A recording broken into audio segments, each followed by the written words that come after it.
I read somewhere how important it is in life not necessarily to be strong, but to feel strong, to measure yourself at least once. There was a bookstore in Brentwood in Los Angeles, and I used to go in there quite a bit.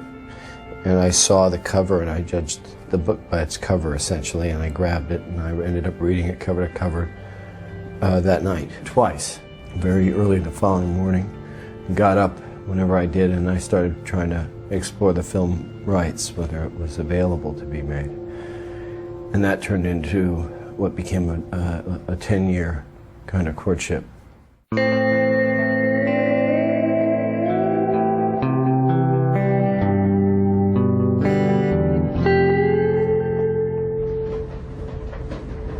I was reading the paper one morning in mid-September 1992. I came across, not a very long story, just a little, it was an AP story, I think it was in the New York Times. And it talked about, they called him the hiker. An unknown hiker had been found in the wilderness in Alaska. And the more I read, like the hairs on the back of my neck all stood up. They thought he'd been there for months and he died of starvation. And they found with his body this notebook, this journal, and they found this SOS note and this, ultimately when he knew he was going to die, this goodbye note. And it just registered in my imagination. And then a few days later, this magazine I was working for at the time asked me if I was interested in writing an article about it. And I was like, yeah. And then I felt like I hadn't really figured out this guy. So I asked his family, who'd been kind enough to let me interview them for the article, they'd help me write the book. And they thought about it and said yes. So I was like, off and running. And to this day, it's maybe the one writing project I've ever had, the one book or article that I actually enjoyed the writing. Chris McCandless got under my skin and stayed there, and has stayed there to this day. Christopher Johnson McCandless.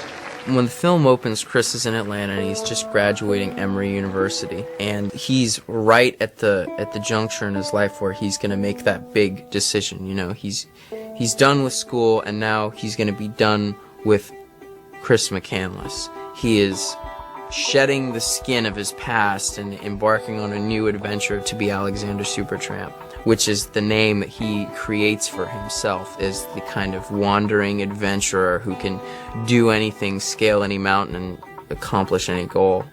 He wanted to get close to the earth and close to people who did not live by the dollar sign.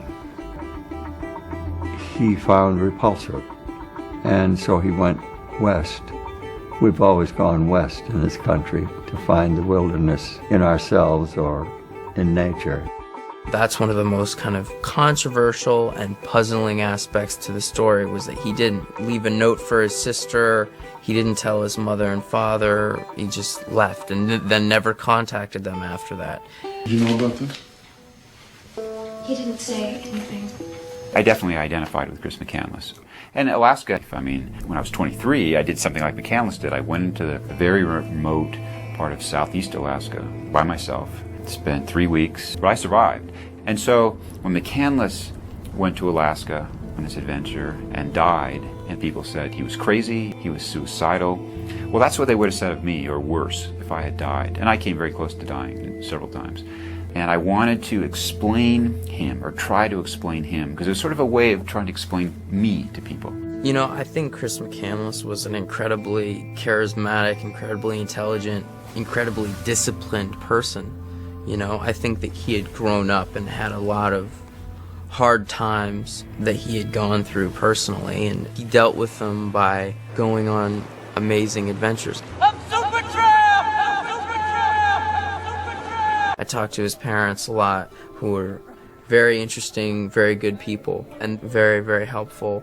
And his sister Corrine, who was tremendous. She really made me understand McCandless more than I ever thought I ever would after reading the book. Growing up is never easy for any family, you know, and they don't shy away from that. And Corrine, for Chris, was like his best friend. No one understood Chris more than Corrine did. There's a lot of great poems in here. Just come on, it's getting cold.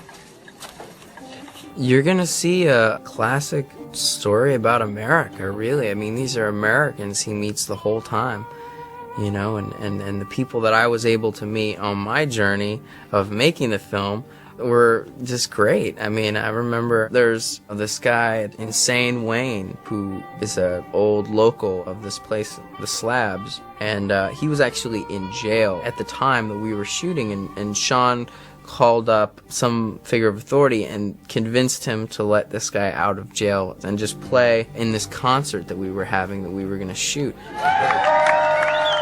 For the performance where we needed hundreds of people, they lived there. They were the people that are there every Saturday night watching the people play. And it was, honestly, they pumped me up. I think if it was a bunch of actors, like having a first assistant director tell them to clap, like when I played, might be just like less encouraging. They were really like a warm crowd, and they were enthusiastic.